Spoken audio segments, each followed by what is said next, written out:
हॉस्टेलमध्ये शिकत आहे।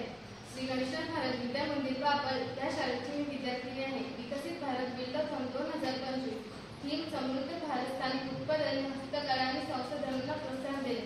समस्या आमच्या परिसरात थर्माकोलपासून बनवलेल्या वस्तूंना पर्याय शोधणे आणि वस्तूंचा वापर कमी करणे। प्रकल्पाचा विषय थर्माकोल ऐवजी नैसर्गिक पाण्यापासून पत्रावळी बनवणे आहे। यासाठी साहित्य पळस, सुपारी, केळी, जांभूळ किंवा वडाची पाने, बांबूच्या काड्या, दोरा, दगड किंवा वजन इत्यादी।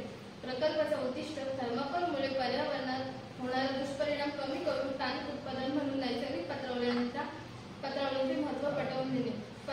चला तर मग आता आपण बघूया पत्रावळी कशी बनवतात आणि यासाठी आर्यन नाईक येत आहे। हा आहे थर्माकोल रबर आणि रबरची प्लेट, हा पुट्ट्याची प्लेट आणि पुट्ट्याची पत्रावळी। ही पल्साच्या काड्याच्या सहाय्याने आपण पत्रावळीला बांबूच्या काठीच्या सहाय्याने आपण ओढून घेऊ आणि या पाण्याच्या सहाय्याने एक गोल पत्रावळी तयार होते। थर्माकोलचे तोटे आणि पत्रावळींचे फायदे सांगण्यासाठी मनाली येत आहे।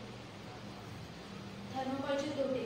थर्माकोल हा अविघटनशील पदार्थ आहे। विघटन होण्यास अनंत वर्षांचा कालावधी लागतो, त्यामुळे पर्यावरणावर दुष्परिणाम होते। नैसर्गिक पानांच्या पत्रावळीचे फायदे। पर्यावरणाची काळजी। पानांच्या पत्रावळी जैवविघटनशील असतात, त्या सहजपणे मातीत मिसळतात आणि खत म्हणूनही वापरल्या जातात। आरोग्यासाठी फायदेशीर। पळसाच्या पानांमध्ये औषधी गुणधर्म असतात, जे अन्नात मिसळून आरोग्यासाठी असते। तिसरा, हानिकारक रसायने नाहीत। पानांच्या पत्रावळी नैसर्गिक आणि रासायनिक मुक्त असल्याने सुरक्षित असतात।